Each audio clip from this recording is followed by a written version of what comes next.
आपका स्वागत है मेरे channel Himani home scientist solution for all में। आज हम कक्षा 7वीं गृह विज्ञान अध्याय 7 विद्यालय में आपसी संबंध के बारे में पढ़ेंगे। तो चलिए शुरू करते हैं। छोटे बच्चों के लिए विद्यालय जाने का अर्थ बड़े हो जाना है, अर्थात जब बच्चा बड़ा हो जाता है तो वह विद्यालय में पढ़ने जाता है। अब उसकी अपनी पुस्तकें, पेंसिल आदि होती हैं और विद्यालय में उसके अपने मित्र होते हैं। प्रत्येक बच्चा इसलिए सदैव इस प्रतीक्षा में रहता है कि कब वह बड़ा हो और कब विद्यालय जाकर पढ़ना लिखना सीखे। प्रारंभ में बच्चा जब विद्यालय जाने लगता है तो वहाँ वह अन्य बच्चों के बीच में होते हुए भी अकेला ही खेलता है। कुछ समय के उपरांत, कुछ समय के बाद उसे अपने अध्यापकों से लगाव होने लगता है और वह उन्हें अपना आदर्श मान लेता है। वह अध्यापकों के अतिरिक्त किसी और की बात पर ध्यान नहीं देता। धीरे धीरे बच्चे का व्यवहार सामाजिक होने लगता है। वह जो उसके मित्र होते हैं, सहपाठी होते हैं, उनके साथ बातचीत करता है और उनके साथ खेलता है और अपने एक दो मित्र भी बना लेता है। अब बच्चे का ध्यान खेलों व मित्रों की ओर अधिक हो जाता है, जिससे उसकी रुचि पढ़ाई में भी कम हो जाती है। बच्चे के व्यक्तित्व के विकास में भी विद्यालय का बहुत बड़ा योगदान होता है। आरंभ में बच्चा अपने अध्यापकों को माता पिता के रूप में देखता है और अपनी आवश्यकताओं के लिए उन पर निर्भर रहता है। जैसे जैसे बच्चे की आयु बढ़ती है वह आत्मनिर्भर होने लगता है और अध्यापकों के साथ साथ उसका संबंध पहले की अपेक्षा कम हो जाता है। अब उसे आधी छुट्टी का समय अधिक प्रिय लगने लगता है, क्योंकि इस समय वह अपनी इच्छानुसार मित्रों के साथ खेल सकता है। विद्यालय में सहपाठियों तथा अध्यापकों के अतिरिक्त बच्चा कुछ अन्य कर्मचारियों के संपर्क में भी आता है। अब हम पढ़ेंगे कि बच्चों का विद्यालय में किस व्यक्ति के साथ कैसा संबंध होना चाहिए तथा उसके साथ उसे कैसा व्यवहार करना चाहिए। सबसे पहले हम जान लेते हैं बच्चों का अध्यापक वर्ग से संबंध। प्रारंभिक कक्षाओं में बच्चों के जीवन में अध्यापक ही सबसे महत्वपूर्ण होते हैं। बच्चे के व्यक्तित्व के विकास में उसका बहुत बड़ा योगदान होता है। अपने अध्यापक से उसे जो व्यवहार मिलता है उसी के आधार पर वह अपने आप को समझने का प्रयत्न करता है। अध्यापक की ओर से बोले गए मीठे शब्द, दी गई मुस्कान, ध्यान आदि बच्चे के आत्मविश्वास पैदा करते हैं।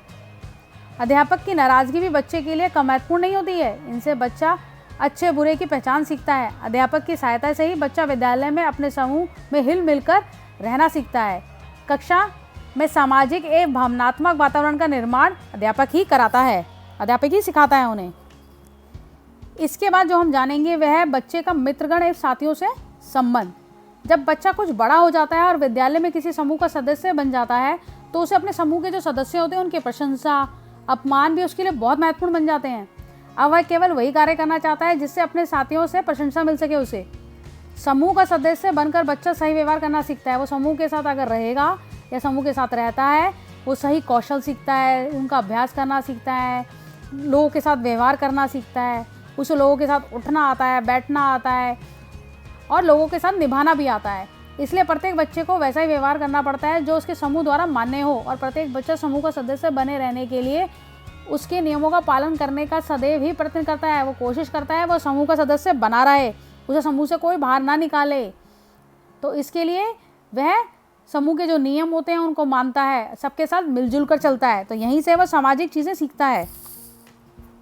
अब आता है बच्चों का अन्य कर्मचारियों से संबंध। अध्यापक तथा साथियों के अतिरिक्त बच्चा विद्यालय के अन्य कर्मचारी जो होते हैं, जैसे कि सफाई कर्मचारी हो गया, प्रयोगशाला सहायक हो गया, चौकीदार हो गया व चपरासी इत्यादि के संपर्क में भी आता है। इनमें से कुछ के साथ बच्चे का सीधा संपर्क नहीं होता, परंतु इन सब के साथ बच्चे से एक निश्चित व्यवहार की आशा की जाती है। अच्छा, तो अब हम देखते हैं कि हम पढ़ चुके हैं कि विद्यालय में किन किन व्यक्तियों के संपर्क में बच्चा आता है और उसके जीवन में उनका क्या महत्व है। अब हम पढ़ेंगे कि इनके साथ बच्चे को कैसा व्यवहार करना चाहिए जिससे विद्यालय के अंदर पारस्परिक जो संबंध है अच्छे बन सके और बच्चा वहाँ अच्छी तरह से पढ़े और रहे।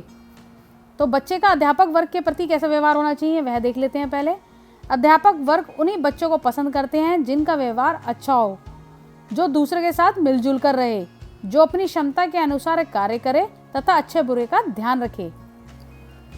माता पिता अपने बच्चे को अध्यापकों के संरक्षण में छोड़ते हैं और विद्यालय में अध्यापक उनके माता पिता के समान होते हैं। इसलिए इनका उतना ही आदर करना चाहिए जितना बच्चे अपने माता पिता का करते हैं। बच्चे को सदैव अध्यापकों के साथ आदर व धैर्य से बात करनी चाहिए। बच्चों को सदैव अध्यापकों की आज्ञा का पालन करना चाहिए। अध्यापक जो होते हैं सदैव बच्चों की भलाई को ध्यान में रखते हुए उन्हें लिखना पढ़ना सिखाते हैं। बच्चों को भी सदैव इसलिए उनका आभारी रहना चाहिए।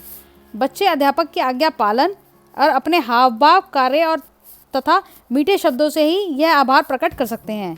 अच्छा, कक्षा में जो बच्चे होते हैं उनको निम्नलिखित शिष्टाचार संबंधी नियमों का पालन करना चाहिए। पहला, कक्षा में जो बच्चों को अध्यापक व अपने से बड़ों का आदर सम्मान करना चाहिए। बच्चों को दूसरों की सुविधाओं का ध्यान रखना चाहिए। बच्चों को अध्यापक की बातें ध्यान से सुननी चाहिए। बच्चे को अध्यापक से आदरपूर्वक शब्दों में व धैर्य के साथ प्रश्न करने चाहिए और कक्षा में बच्चों को शांति बनाए रखना चाहिए। इसके बाद आता है बच्चों का मित्रगण एवं साथियों के प्रति व्यवहार। विद्यालय में बच्चों को अपने से छोटे बच्चों के साथ प्यार एवं सद्व्यवहार करना चाहिए तथा बड़ों के साथ सम्मानपूर्वक व्यवहार करना चाहिए। अच्छा, आखिर में जो हम इसमें जानेंगे वह है बच्चों का अन्य कर्मचारियों के प्रति व्यवहार। विद्यालय में काम करने वाले सभी व्यक्ति परिवार से सदस्यों के समान होते हैं, अतः बच्चे को अन्य कर्मचारियों के साथ अच्छे संबंध रखने चाहिए और उन्हें आदर व सम्मान देना चाहिए।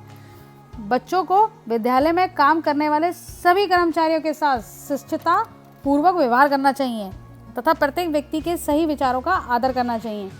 वे बच्चे जो विद्यालय में सबके साथ अच्छे संबंध रखते हैं और मिलजुल कर रहते हैं, अपने समूह और विद्यालय में लोकप्रिय बनकर सदैव प्रशंसा के पात्र बनते हैं और वह हमेशा ही माने जाते हैं कि वह बहुत ही अच्छे बच्चे हैं। तो इसलिए हमें सबके साथ आदरपूर्वक व्यवहार करना चाहिए। इसी के साथ यह पाठ यहाँ समाप्त होता है। अगर आपको मेरा यह पाठ पसंद आया हो तो मेरे channel Himani home scientist solution for all को लाइक एंड सब्सक्राइब करना मत भूलिए। Thank you.